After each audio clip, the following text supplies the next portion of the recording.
Atos, capítulo 11. A defesa de Pedro.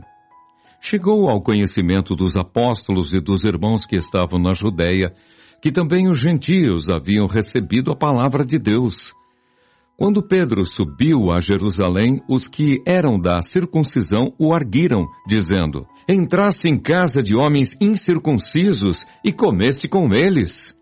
Então Pedro passou a fazer-lhes uma exposição por ordem, dizendo: Eu estava na cidade de Jope orando e num êxtase tive uma visão em que observei descer um objeto como se fosse um grande lençol baixado do céu, pelas 4 pontas e vindo até perto de mim.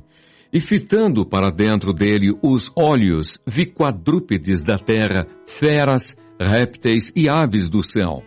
Ouvi também uma voz que me dizia: Levanta-te, Pedro, mata e come. Ao que eu respondi: De modo nenhum, Senhor, porque jamais entrou em minha boca qualquer coisa comum ou imunda. Segunda vez falou a voz do céu: Ao que Deus purificou, não consideres comum. Isto sucedeu por 3 vezes, e de novo tudo se recolheu para o céu.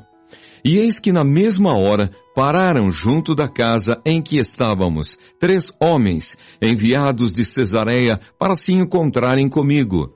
Então o Espírito me disse que eu fosse com eles sem hesitar.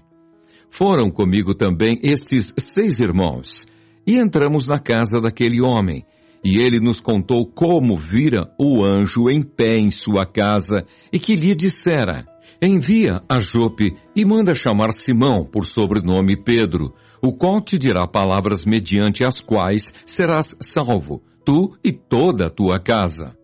Quando, porém, comecei a falar, caiu o Espírito Santo sobre eles, como também sobre nós, no princípio. Então me lembrei da palavra do Senhor, quando disse: João, na verdade, batizou com água, mas vós sereis batizados com o Espírito Santo. Pois se Deus lhes concedeu o mesmo dom que a nós nos outorgou quando cremos no Senhor Jesus, quem era eu para que pudesse resistir a Deus? E ouvindo eles estas coisas, apaziguaram-se e glorificaram a Deus, dizendo: Logo também aos gentios foi por Deus concedido o arrependimento para a vida. Os discípulos são chamados cristãos em Antioquia. Então os que foram dispersos por causa da tribulação que sobreveio a Estevão se espalharam até a Fenícia, Chipre e Antioquia, não anunciando a ninguém a palavra, senão somente aos judeus. Alguns deles, porém, que eram de Chipre e de Cirene e que foram até Antioquia, falavam também aos gregos, anunciando-lhes o evangelho do Senhor Jesus. A mão do Senhor estava com eles, e muitos, crendo, se converteram ao Senhor. A notícia a respeito deles chegou aos ouvidos da igreja que estava em Jerusalém, e enviaram Barnabé até Antioquia. Tendo ele chegado e vendo a graça de Deus, alegrou-se e exortava a todos a que, com firmeza de coração, permanecessem no Senhor, porque era homem bom, cheio do Espírito Santo e de fé. E muita gente se uniu ao Senhor. E partiu Barnabé para Tarso à procura de Saulo. Tendo-o encontrado, levou-o para Antioquia.